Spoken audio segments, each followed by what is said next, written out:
Alright, this is video log 3 of Sergeant Charles Allen Dyer, part 2. And I had said that I went over the first 5. I believe I went over the first 6 agencies that committed acts against my family. Alright, I'm on number 4 here. This is the Stevens County Sheriff's Office. I'm not putting blame on any one person. Definitely not Sheriff McKinney, although I could place blame on him, but I try to support him the best I can. I think it's very important for people to support their sheriff, especially if they're a constitutionalist. And mine is, although he has trouble standing up for what he should a lot. Alright, and the first thing I'll go over is what happened with the sheriff. I told on one of the videos before, I think in log 2, I don't remember which part, in one of the middle ones, where the sheriff had called me and lied to me, saying that there was a protective order to take my girlfriend's daughter, trying to provoke me into a fight. I ended up not falling for it, and then he admitted there was no protective order. The next thing, officer or deputy Lawson Guthrie, which he's a Marine. I have respect for him as well. I don't have any hatred for him, but he did hold open a door and basically force entry to allow Abigail Wilson of the DHS to enter my home. He himself and his other deputy did not enter my home, just the DHS worker.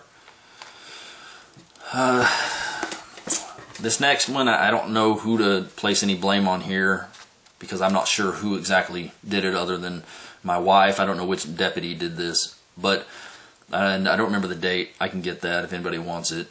I went to a court hearing, and whenever I exited the courthouse, my wife and my girlfriend got into an argument about 20 meters away from me. I was at the top of the court steps, they were at the bottom, and I finally told my girlfriend, hey, don't worry about it, you know, we've got video evidence against her, she admitted to this stuff, let's go. And my wife freaks out, you know, screaming that I have no right, it's illegal to videotape her, which it's not, it's a one-party state here.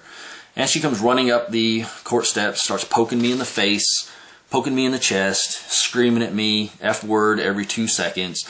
You know, what's it like having everybody think you fucked your daughter, just going nuts on me, right? And I turned away from her 45 degrees, crossed my arms, told my girlfriend to go get the deputies. Deputies came out. We went inside. I went upstairs with them. She went downstairs with them. She told them that I assaulted her, even though she ran to me, ran up the stairs, started poking me in the face, that I assaulted her. I ran to her and assaulted her. Now, my mother was there and witnessed it and knew better, told them better. My girlfriend was there and witnessed it and told them what happened. But poor little Valerie, they believed her and they arrested me for violation of protective order.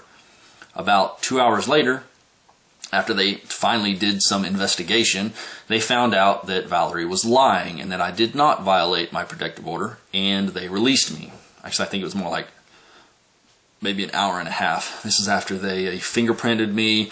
I was in oranges again, getting ready to go back to a cell. Actually, they were going to stick me in a cell naked because I refused to answer their questions. I wasn't cooperating with them. I wonder why.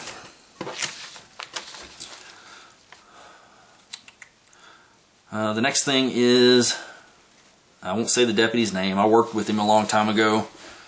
I don't want to have any hard feelings against him either. However, whether he is lying or he is mistaken, I'm not sure. But he says that whenever I was arrested for the child abuse, incest, child molestation, whichever it was in the beginning, that I signed a waiver and refused to speak to them.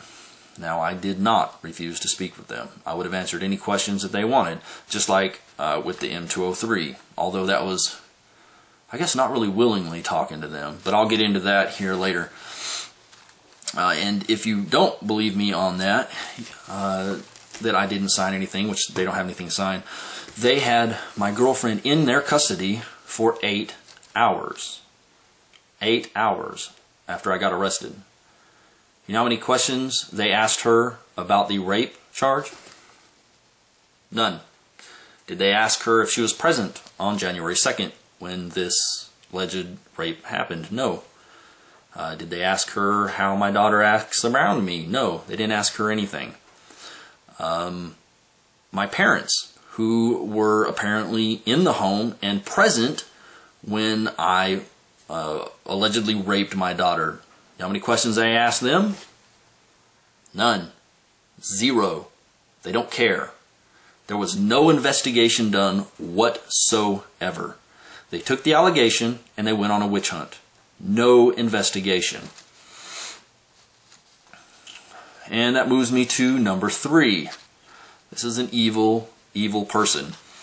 Abigail Wilson of the Stevens County, it's in Duncan, but Stevens County Department of Human Services. Most places it's called Child Protective Services.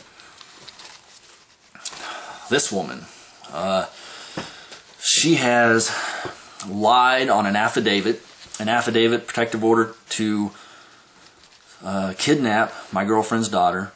She put on there that her daughter was in imminent risk of danger, I believe it was, imminent threat. Now we have an audio recording of her with us saying there was no imminent threat to this child, but then she turns right around and signs on an affidavit that there is imminent threat.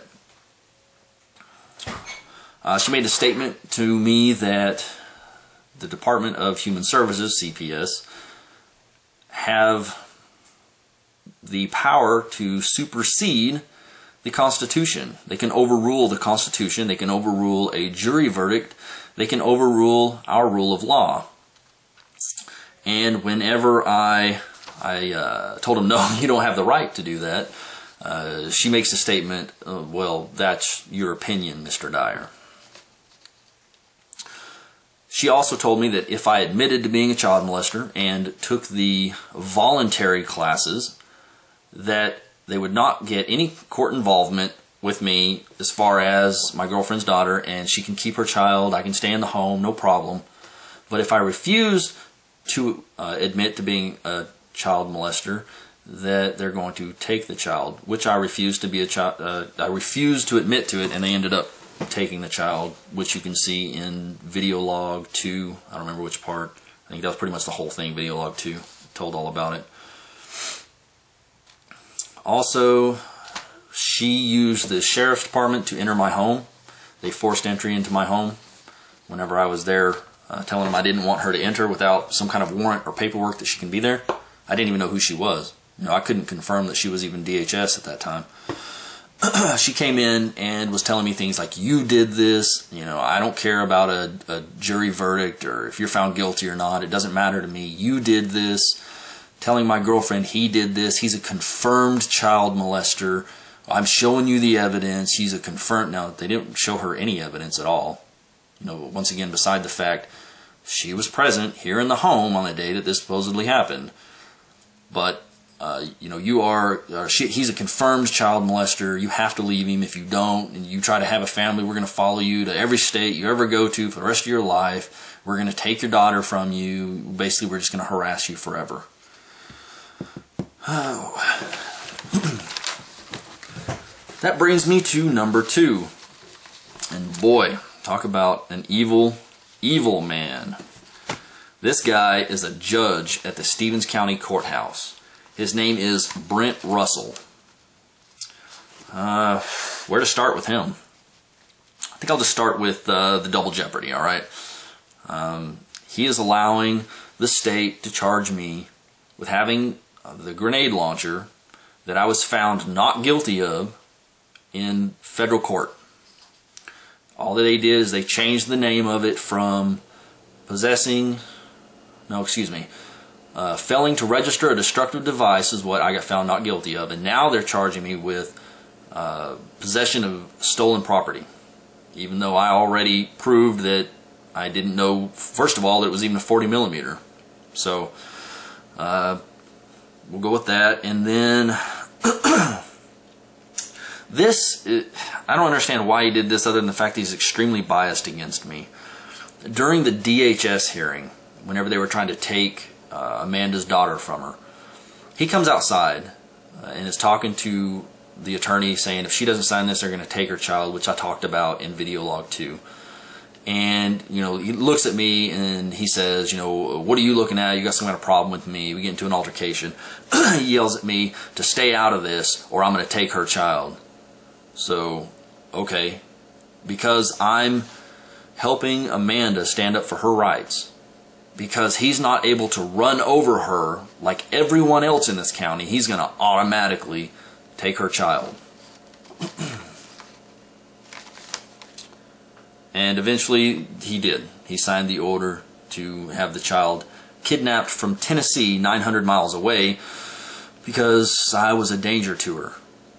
I guess I was going to rape her by mail or something. I'm not really sure. I spoke earlier about the altercation I had with my wife in front of the courthouse, where she was poking me in the face and yelling at me. I tried to get a protective order on her that day. This judge denied it. I have no idea why, but he denied it. After she got me arrested, poking me in the face, that's assault. And he doesn't care because he's biased against me. Now, this is the same judge also who signed a protective order from Valerie to me. Now, obviously, she's not that afraid of me if she's running up to me, poking me in the face and stuff. But she had a protective order put on me. Now, here's the protective order. I know it's kind of grainy, so you can't see all of this, but this is the protective order here. I was with this woman for 12 years. During this time, never did she ever make any kind of report to law enforcement, or anyone else for that matter, that I ever tried to threaten her, harm her, or did anything physically violent toward her whatsoever. However, after I was arrested for child molestation, she goes down and files this protective order saying that I caused or attempted to cause serious physical harm to her, that I threatened her, that I harassed her, and that I have stalked her. I don't know how I was stalking her, because I was always around with my girlfriend, but you know, maybe my girlfriend stalked her with me, I guess. I'm not sure. And in here it says that oh, please describe why you were making this charge, and she puts charges against him concerning my daughter about rape and sodomy, and about his militia he is around and in, threatening me all the time, saying it would be very easy to kill me and bury me somewhere. I am scared of him and what he might do to me, and also my daughter. Interesting. But anyway, because of this, there was a protective order hearing that I was not allowed to go to and defend myself. So an emergency protective order, or a final protective order, was issued against me, stripping me of my Second Amendment rights until the year 2013. I have not been convicted of a crime. I am not violent. And because my wife, the same one who was making the allegations against me falsely for sexual abuse, made false allegations against me for this protective order, and my Second Amendment rights have been stripped away. Now, Second Amendment rights given to you by... Now there's the question. I am one of the believers that the Founding Fathers believed that that right was given to us by our Creator to defend ourselves. So a right, not a privilege, a right cannot be stripped from you. However, mine has. Tyranny much? So, that is Brent Russell, the judge at Stevens County Courthouse. Looks like I only have about less than a minute on this one, so the last one I'm going to save for the most evil, conniving person I have ever dealt with in my entire life. And he works for the FBI. We'll come back to that one on the next one.